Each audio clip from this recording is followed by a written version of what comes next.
ان الحمد للہ والصلاة والسلام علی سید الانبیاء وعلی آلہ وصحبہ اجمعین، اما بعد، اعوذ باللہ من الشیطان الرجیم، بسم اللہ الرحمن الرحیم، وفی ذلک فلیتنافس المتنافسون، صدق اللہ العظیم۔ اس اجلاس کے صدر علی قدر حضرت مولانا عبد الکریم ولی ندوی دامت برکاتہم، حضرت مولانا مفتی عبد الصمد صاحب دامت برکاتہم، اور اس ادارے کے اساتذہ کرام، حضرات حکم، مہمانان کرام، کل رات سے اب تک تقریباً تمام فروعات میں ہم لوگ شریک رہے، آپ کا پروگرام سنا، اس کے لیے سب سے پہلے آپ کے اساتذہ کرام مبارکباد کے مستحق ہیں کہ اصل ان کی توجہات، ان کی محنتیں آپ کے پیچھے کار فرما رہیں کہ آپ یہاں ڈائس پر آ کر بہت اپنا مافی ضمیر اور اپنا پروگرام، اپنے بیانات اس اچھے انداز میں آپ نے بیان کیے کہ کبھی کبھی یہ بھی محسوس ہو رہا تھا کہ بہت منجے ہوئے کوئی خطیب اور عالیشان مقرر کوئی ہیں۔ یہ سب آپ کے اساتذہ کی محنتیں تھیں۔ وہ زیب النساء کا ایک شعر ہے کہ در سخن مخفی منم چنبو گل در برگ گل، ہر کے دیدن میل دارد در سخن بیند مرا۔ تو آپ کی گفتگو میں آپ کے اساتذہ کی محنتیں بڑی نمایاں نظر آ رہی تھیں۔ عزیز طلبہ، گفتگو، کلام، بیان یہ شخصیت کی آئینہ دار ہوتی ہیں، عکاسی ہوتی ہیں۔ مشہور ہے کہ سقراط کے پاس ایک شخص آیا، بڑے کر و فر کے ساتھ آیا اور آ کر بیٹھ گیا۔ سقراط نے ان سے کہا کہ آپ کلام کیجئے، گفتگو کیجئے تاکہ آپ کی شخصیت کا اندازہ لگا سکوں۔ تو گفتگو میں جتنی سنجیدگی ہوگی، جتنا آپ کا کلام مہذب ہوگا، آپ کے بیان میں جتنی متانت ہوگی، سنجیدگی ہوگی، اتنا ہی دوسروں پر اثر انداز ہوتی ہے۔ انسان جب کلام کرتا ہے، بولتا ہے، تو اس کی شخصیت نکھرتی ہے کہ یہ کس معیار کا انسان ہے، اس کی گفتگو سے انداز ہوتا ہے۔ اور اگر کوئی نہیں بولتا ہے تو پھر اس کی شخصیت کا اندازہ نہیں کیا جا سکتا۔ حضرت الاستاذ حضرت مولانا عبد الخالق سنبلی رحمۃ اللہ علیہ ایک واقعہ بیان فرماتے تھے کہ ہم ایک پروگرام میں ایک جگہ گئے تو اسٹیج پر علماء کرام بیٹھے تھے، میں بھی موجود تھا، اور پروگرام چل پڑا۔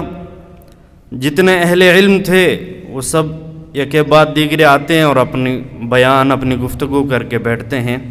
اسی دوران ایک انتہائی بڑی شخصیت، دکھنے میں لہیم شہیم، جبہ بھی انہوں نے ڈالا ہوا تھا، سر پر عمامہ بھی تھا، اور وہ میرے پاس آ کر بیٹھ گئے۔ تو ان کی وجہ سے میں بھی بتکلف، پہلے تو آرام سے بیٹھا لیکن ان کی شخصیت کو دیکھتے ہوئے ظاہراً بتکلف بیٹھ گیا۔ ہر ایک آتے گئے، مقرر صاحب اپنی تقریر کرتے گئے، اخیر میں دارالعلوم دیوبند کی نسبت سے میرا نام لیا گیا اور ساتھ میں یہ اعلان کیا گیا کہ حضرت اپنا کلیدی خطاب فرمائیں اور اس کے بعد دعا بھی فرمائیں۔ تو میں نے کہا اتنی بڑی شخصیت کی موجودگی میں میں نے ان سے کہا کہ حضرت کچھ کلام آپ بھی فرما دیں۔ تو انہوں نے فوراً سے کہا جزاک اللہ جزاک اللہ۔ تو حضرت نے فرمایا پہلے ہی بتا دیتے کہ آپ جزاک اللہ ہیں۔ تو اب دیکھیے اس کے کوئی بہت زیادہ گفتگو، ایک لفظ جزاک اللہ سے اس کی شخصیت کا اندازہ ہو گیا کہ جناب کس معیار کے ہیں۔ تو آپ کی گفتگو آپ کی آئینہ دار ہے، آپ کی عکاسی ہے، آپ اس قوم میں کس طریقے سے قوم و ملت کی جو ہے خدمت کر سکتے ہیں۔ آج دنیا کنگال ہے، قوم و ملت منگتی ہے، آپ ترسی ہوئی نگاہیں آپ کی طرف دیکھ رہی ہیں کہ یہ ہمیں کچھ کہیں اور ہم ان سے کچھ سیکھیں۔ اس لیے ضرورت ہے اپنے بیان کو، اپنی گفتگو کو، اپنے اسلوب کو، اپنے انداز کو بہت زیادہ اچھا کیا جائے، پر اثر کیا جائے، تاثیر کن کیا جائے، کہ آپ کی گفتگو سامنے والوں کے اوپر کس طریقے سے اثر انداز ہوں. آپ پیغام الہی کو، آپ جو ہے جناب رسول اللہ صلی اللہ علیہ وسلم کے اس پیغام کو امت تک کس اچھے انداز میں پہنچا سکتے ہیں. آپ کی ایک گفتگو، ایک چھوٹے سے 5 منٹ کی گفتگو لوگوں کے دلوں کا حال کس طرح بدل سکتی ہے. اس طرح کی مشق کرنے کے لیے یہی سب سے بہترین وقت ہے. انہی اساتذہ کرام کی توجہات، انہی کی سرپرستیاں اور انہی کی جو ہے زیر نگرانی رہ کر آپ بہت کچھ سیکھ سکتے ہیں. ایک دو چیز اور عرض کر دوں. ہمارے ایک استاد حضرت مولانا مفتی محمد ایوب صاحب فرمایا کرتے تھے، وہ بات میں ان کی آپ تک پہنچا دیتا ہوں. فرماتے تھے کہ عربی کے درجات کو 2 حصوں میں تقسیم کر لیا جائے. عربی اول سے چہارم تک کے طلبہ اور اس چہارم سے اوپر دورہ حدیث تک کے طلبہ.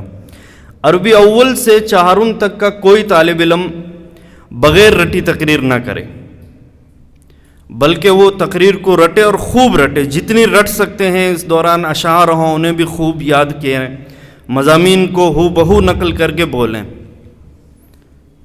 لیکن چہارم سے اوپر کے جو طلبہ ہیں، جیسے ابھی ہم سے پہلے بھی یہ ذکر کیا گیا کہ بڑے طلبہ کو درس قرآن اور اس طریقے سے، فرماتے تھے کہ ایسے طلبہ کے لیے اچھا مقرر بننے کے لیے بہترین طریقہ یہ ہے کہ ایک مضمون کا آپ انتخاب کر لیجئے. سنیچر کے دن یا جمعے کے دن آپ انتخاب کر لیجئے کہ مجھے اگلی جمعرات کے انجمن کے پروگرام میں یا کسی مسجد سے وابستہ ہیں تو جمعے کے خطاب میں مجھے اس عنوان پر بولنا ہے. اس عنوان کی وہ کتاب آپ اپنے پاس تکیے کے نیچے رکھ لیجئے گا.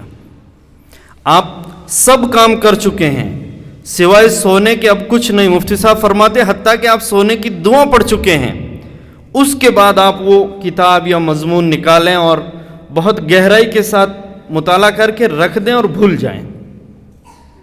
دوسرے دن اپنے سارے کام کریں اور جب سونے کا وقت ہو پھر اس وقت وہ کتاب یا مضمون نکالیں اور جس طرح پہلے دن غور سے پڑھا تھا ٹھیک اسی دن اور اس کو بہترین انداز غور سے پڑھ لیجئے آپ. اور 7 دن ایسا کرتے رہیے، 8ویں دن اسی کو بیان کر دیجئے گا. اب بہترین مقرر بن سکتے ہیں. حضرت مولانا منظور صاحب نے بھی کہا تھا کہ ہم انجمنوں میں اتنے طلبہ ہوتے ہیں، بہترین تقریریں ہوتی ہیں، لیکن عوام میں ندارت. تو یہ ہے کہ ہم لوگ اگر اوپر کے جو طلبہ ہیں، بڑے جو طلبہ ہیں، اگر مطالعے سے تقریر کرنا چاہتے ہیں تو یہ ایک طریقہ ان کے لیے بہت بہترین ہو سکتا ہے کہ وہ اس طریقے سے جو ہے گفتگو کریں.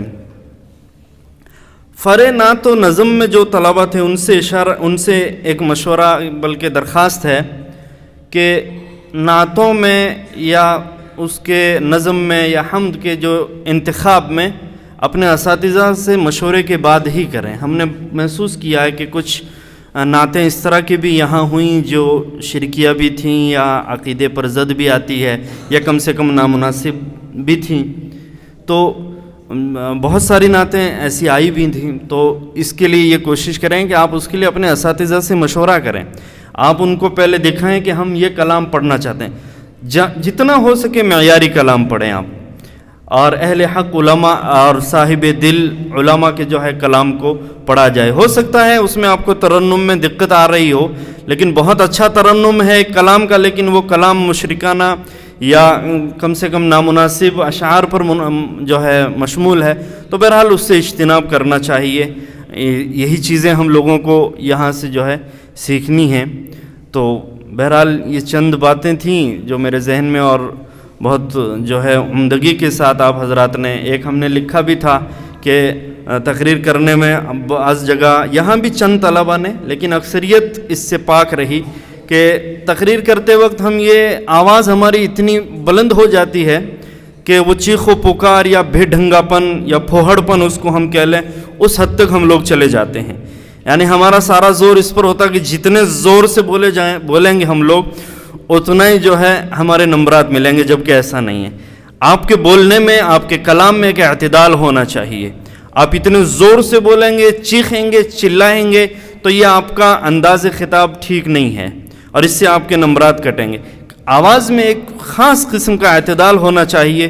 ہاں کہیں گرجنے اور برسنے کی ضرورت پڑے ضرور گرجیے گا، لیکن نحمدو سے لے کر آخر دعوانا تک ایک ہی رفتار سے آپ چلے چلیں، یا موضوع بہت سرد ہے اور آپ اس پر جو ہے شعلہ بیانی کر رہے ہیں، یا موضوع بہت ماشاءاللہ جو ہے دلوں کو گرما دینے والا ہے اور وہاں آپ بہت سرد بیانی سے کام لے رہے ہیں، تو یہ بھی مناسب نہیں ہے۔ جیسا مضمون بہرحال آپ اپنے اساتذہ کے مشورے سے اگر ایسا کریں گے تو آپ کو یہ چیزیں انشاءاللہ آپ کے جو ہے سامنے آئیں گی۔